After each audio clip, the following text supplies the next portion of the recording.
जय श्री कृष्णा। राधे राधे दोस्तों, आज हम आपके लिए एक बहुत सुंदर कहानी लेकर हाजिर हूँ। कहानी अंत तक जरूर देखिए, तभी आपको समझ में आएगा। जो पति अपने पत्नी से बिन मांगे, बिना शर्म किए ये 3 चीज मांग लेता है, उसे धनवान बनने से कोई भी नहीं रोक सकता। दोस्तों, यह कहानी अंत तक जरूर देखिए और इस कहानी से यदि कुछ सीख मिले तो कमेंट्स में राधे राधे जरूर लिखिए। जय श्री कृष्णा। राधे राधे दोस्तों, आज हम आपके लिए एक बहुत सुंदर कहानी लेकर हाजिर हूँ। कहानी अंत तक जरूर देखिए, तभी आपको समझ में आएगा। जो पति अपने पत्नी से बिन मांगे, बिना शर्म किए ये 3 चीज मांग लेता है, उसे धनवान बनने से कोई भी नहीं रोक सकता। दोस्तों, यह कहानी अंत तक जरूर देखिए और इस कहानी से यदि कुछ सीख मिले तो कमेंट्स में राधे राधे जरूर लिखिए।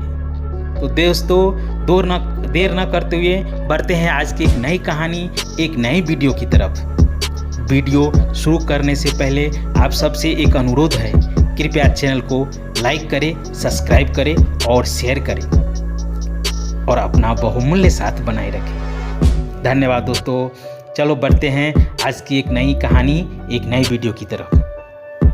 एक गांव में एक बहुत सुंदर, बहुत प्यारा परिवार रहता था। घर में 4 आदमी रहते थे, सास, ससुर, पुत्र और वधू। पुत्र कुछ दिन के लिए शहर चला गया। घर में 3 ही आदमी रह रहे थे। एक दिन क्या हुआ, सवेरे सवेरे उसकी बहू घर निकला तो ससुर ने देखा, बोला शायद पानी लाने जा रहा हो। ससुर चुपचाप देखता रहा। थोड़ी दूर गया और बहू वापस लौट आई। जब खाली घड़ा लेकर आई थोड़ी देर के बाद, तो ससुर ने मन में सोचा, कहीं मेरी बहू उल्टा कुलक्षणी तो नहीं है, जो हमारे बेटे के गैर हाजिरी में दूसरे मर्द से मिलने जाता हो। ये हमारे परिवार की नहासी हो जाएगा, मेरी बदनामी हो जाएगी, मैं किसी के मुंह दिखाने लायक नहीं रहूंगा। बूढ़ा न जाने क्या क्या सोचने लगे। बुढ़िया को बोला कि देखिए, सुबह सुबह बहू गई और खाली घड़ा लेकर गया और खाली ही घड़ा लेके आया।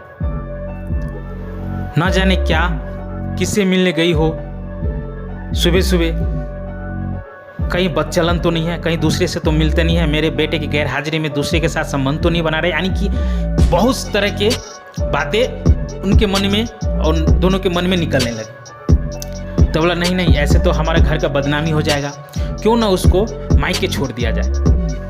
ये सोचकर जब सुबह हुआ 10 बजे करीब, तो बहू को बोला, बहू तुम तैयार हो जाओ, आज तुमको मायके लेके जाता हूं। बहू ने सोचा, अचानक ऐसे क्यों, कि आज मायके जाने की बात कर रहा है। तब उसके दिमाग ठनका, बोला ओहो, ये तो सुबह की बात है। लेकिन कुछ बोली नहीं। बोले ठीक है पिताश्री, आप जैसे बोलेंगे वैसे ही हम करेंगे। रथ पे बैठे और चलने लगे। थोड़ी दूर गया तो एक नदी था। उस नदी को बोला, बहू तुम पार कर जाओ, हम आ रहे हैं। बहू उतरी गाड़ी से और बिना चप्पल उतारे पार हो गए। ससुर ने कहा, हमारी बहू कितनी नासमझ है, कितनी घमंडी है। देखो, मैं बोला चप्पल उतार के तुम नदी पार कर जाओ, वो बिना चप्पल उतारे ही पानी पार कर गया। बहू सुना लेकिन कुछ बोली नहीं, चुपचाप जाके गाड़ी में बैठ गई। थोड़ी दूर गया तो एक बहुत सुंदर खेत लहलहा रहा था।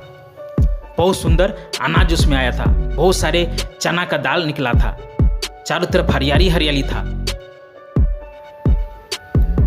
तो उसका ससुर बोला, आहा कितना सुंदर खेत है, देखिए।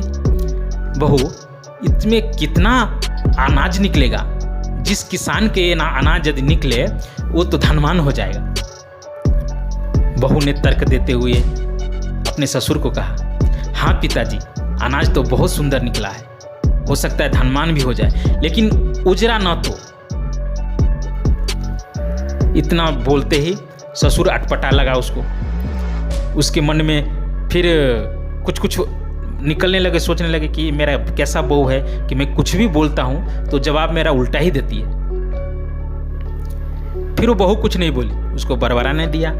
थोड़ी दूर आगे गया तो देखा बहुत सुंदर गांव है। उस गांव में सब एक दूसरे को प्यार करते थे, बहुत सुंदर हंसी मजाक करते थे।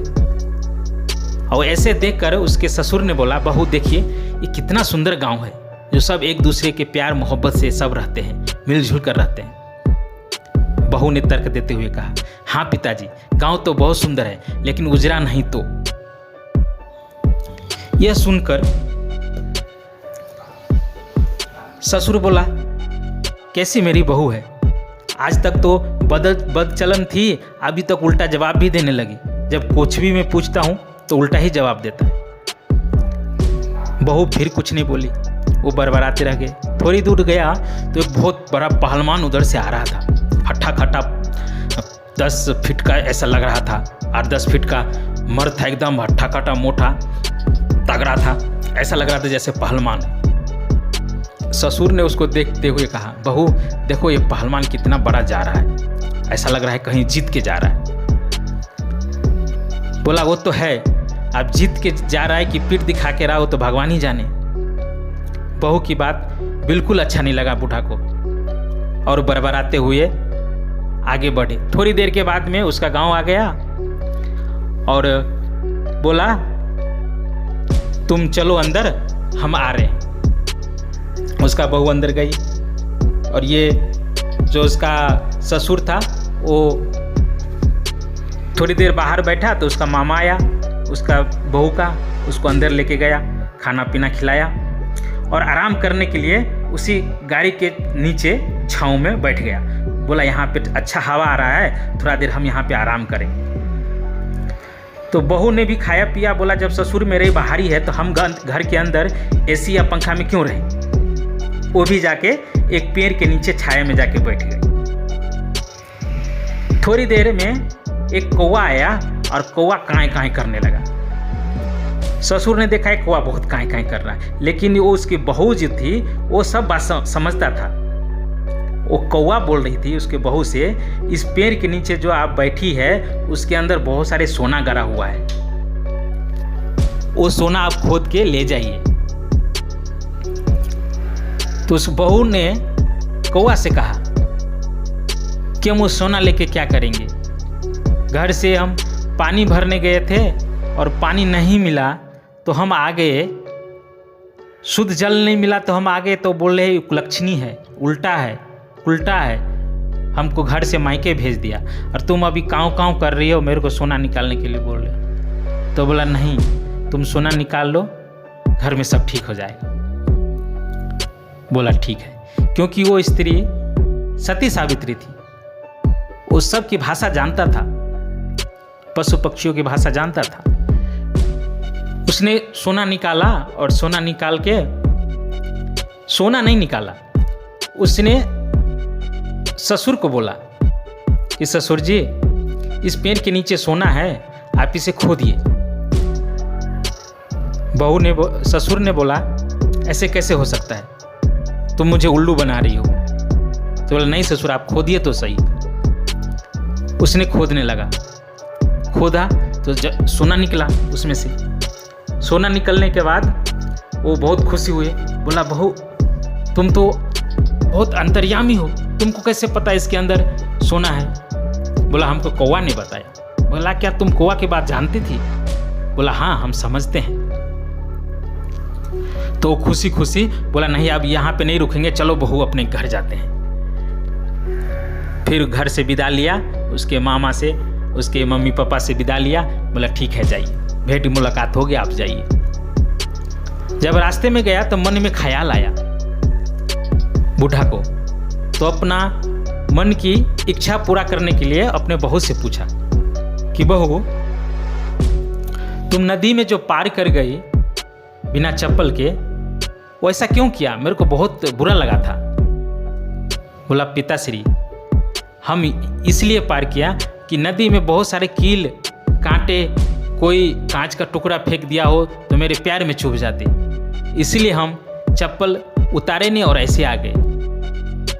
बोला, अच्छा वो तो ठीक है, लेकिन वो तुम जो गांव को इतना सुंदर था, सब एक दूसरे को प्रेम करता था, और तुम बोले कि ये उजरा नहीं तो? हाँ पिताश्री, ये गांव कोई मेहमान आए उसको एक लोटा पानी नहीं दिए, उसको प्यार से बैठाए नहीं, समाचार नहीं पूछे, वो गांव किस काम का? प्यार से रहने से किस काम का? वो गांव कभी भी उजड़ सकता है। बोला, वो तो ठीक है। बोला, ठीक है, ये तो सब तो ठीक है, लेकिन वो इतना सुंदर खेत था, उसमें बहुत सारे फसल निकले थे, और तुम बोली कि वो भी खत्म हो जाएगा। तो बोला, हाँ मैं बोला था, क्योंकि पशु पक्षी जानवर कितने रहते हैं, यदि उसको रखवाली नहीं किया जाए तो खत्म ही हो सकता है, खराब ही हो सकता है, बर्बाद ही हो सकता है। वहाँ पे तो कोई किसान तो था नहीं उसको रोकने के लिए।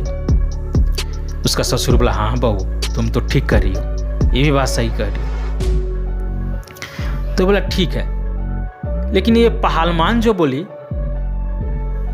बहुत हट्ठा कट्ठा था, वो तो ऐसा लग रहा था कभी जीत के आया है, लेकिन तुम बोला उसके लिए भी बोली थी हारा नहीं तो, पीठ नहीं दिखाया तो। बोला, हाँ पिताश्री, यदि कोई पहलवान देखने से पहलवान नहीं होता, वो कहीं पे भी जाए तो जीत के आए, पीठ दिखा के ना आए, वही असली पहलवान होता है। तो क्या पता पीठ दिखा के आ रहा हो कि जीत के आ रहा हो। बूढ़ा समझ गया, हो ये भी बात सच है। बोला, ठीक है, ये भी बात सच है, लेकिन तुम सुबह सुबह जो गई खाली घारा लेके गई और खाली घारा ही लेके आ गया वापिस, ऐसा क्यों? तो बोला, हाँ पिताश्री, मैं जा रहा था पानी लाने, लेकिन उधर एक कौवा आवाज दिया कि आगे बहुत बड़ा सर्प है, जो पहला इधर से जाएगा उसको काट लेगा और वो मर जाएगा, इसलिए हम वहां से घूम के आ गए। आप चलिए, गांव में कोई ना कोई मरा जरूर होगा। ये सोचते हुए घर गया, और घर में बहुत सारे लोग इकट्ठा थे। वो देखा कि गांव के कोई एक बच्चा गया था उधर से और उसको काट लिया वो सर्प। वो सब बात सच हो गया। इसलिए कहता है बहू की ये 3 चीज बिना मांगे, पत्नी की हो या बहू की हो, 3 चीज बिना मांगे विश्वास कर लेता है, मांग लेता है, उसके घर में धन संपत्ति का कोई कमी नहीं रहता है। दोस्तों, ये कहानी कैसी लगी हमारे कमेंट में ज़रूर लिखिए। राधे राधे।